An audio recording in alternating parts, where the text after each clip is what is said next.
Baldur's Gate 3 is easily one of the biggest games of the year and one of the best games of the decade. In fact, some have even called it one of the best RPGs ever made, and frankly, I agree. This indie sensation took the PC gaming world by storm, selling over 5 million copies in its first 3 weeks on Steam. And according to the Steam charts, there is still hundreds and thousands of people playing it at any given time. And remember, that's just on Steam. The game was then ported to the PlayStation 5 in early September, and there is an Xbox port on the way. So by the time we hit the end of 2023, Baldur's Gate will surely be one of the best-selling games of the entire year. But what if I told you there's another version of the game that's currently in development and may end up being a selling point of the next Nintendo console? Let us know what you think about this news in the comments. Make sure you're subscribed to the channel so you don't miss out on any future updates. So let's get into it. At the time of this video's production, Nintendo has not confirmed their next console, but with the sheer number of leaks coming out, it's safe to assume that an announcement is in less than a year away. After all, the Switch is over 6 years old at this point and wasn't exactly a technical powerhouse when it was released back in 2017. Nintendo is definitely in need of a new hardware refresh, and many insiders are under the impression that the Switch 2 is going to be essentially just a stronger version of the existing handheld hybrid console. It'll have full backwards compatibility with a hefty jump of its graphical output. Some older leaks claim that the Switch 2 was going to have the hardware comparable of the PlayStation 5 and the Xbox Series X, but some newer reports have claimed it's closer to the Xbox One and the PS4, which sounds about right for a Nintendo developed handheld system.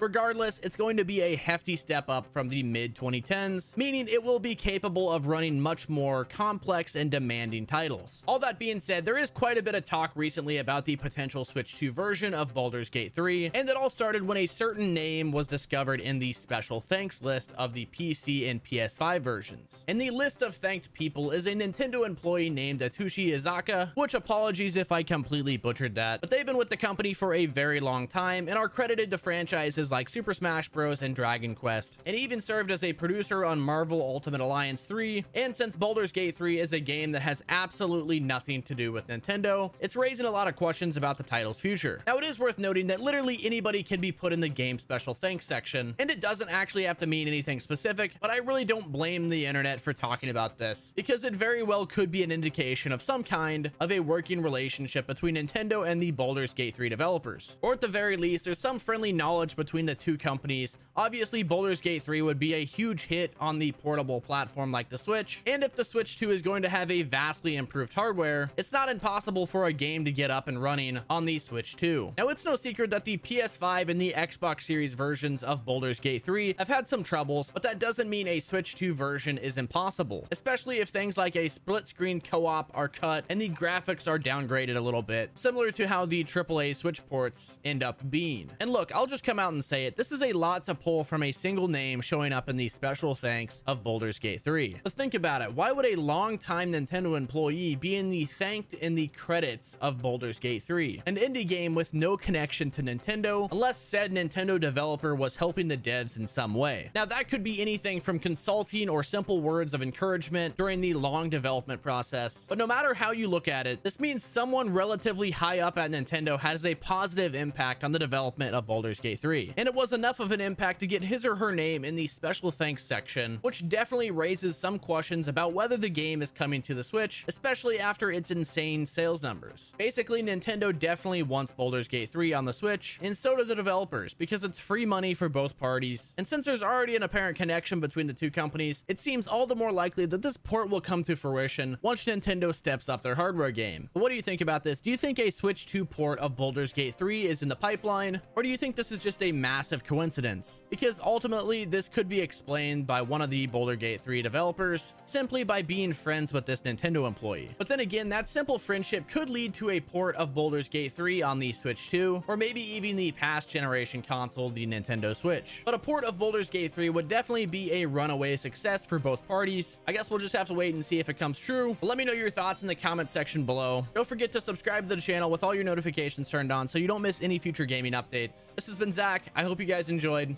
I'll catch you in the next one.